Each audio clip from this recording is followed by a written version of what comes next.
বিশ্ব সভ্যতার অন্তরালে যে শ্রমজীবী মানুষের অবদান সবচেয়ে বেশি, যুগে যুগে তারাই হয়েছে বৈষম্যের শিকার।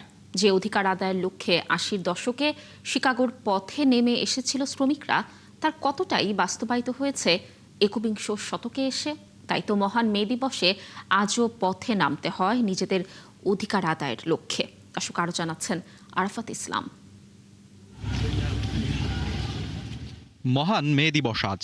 শ্রমিকদের অধিকার, ন্যায্য মজুরি আর মানবিক জীবনযাত্রার দাবিতে ইতিহাস জুড়ে এই দিনটি সংগ্রাম আর সংহতির প্রতীক। ৮ ঘন্টা কর্মদিবসের দাবিতে শ্রমিকদের আন্দোলন রূপ নেয় রক্তক্ষয়ী সংঘর্ষে। শিকাগোর সেই ঘটনার মধ্য দিয়েই জন্ম নেয় মে দিবস, যা আজ বিশ্বজুড়ে শ্রমিক ঐক্যের প্রতীক।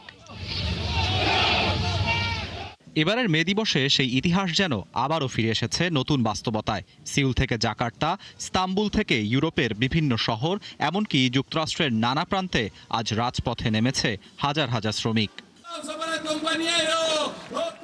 ইউরোপিয়ান ট্রেড ইউনিয়ন কনফেডারেশন বলছে, কর্মজীবী মানুষ আর নীরব দর্শক হয়ে থাকবে না।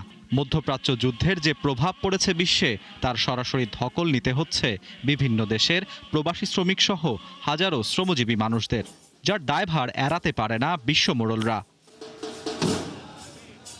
ফিলিপাইনে শ্রমিকদের কণ্ঠে জোরালো দাবি, মজুরি বাড়াতে হবে।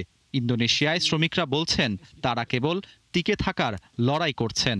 আর পাকিস্তানে সরকারি ছুটি থাকলেও অনেক শ্রমিকের কাছে মে দিবস কোনো বিশেষ কিছু বয়ে আনে না। বিক্ষোভ হয়েছে ফ্রান্সেও। শান্তি, স্বাধীনতা ও খাদ্য নিরাপত্তার স্লোগানে মুখর ছিল রাজপথ। ইতালিতে কর্মসংস্থানে প্রণোদনা নিয়ে সৃষ্ট বিতর্ক ঘিরে সরব শ্রমজীবী মানুষ।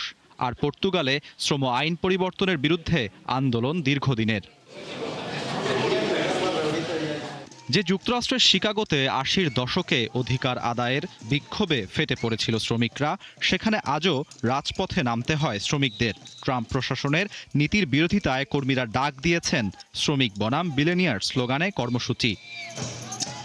আরাফাত ইসলাম, ৭১।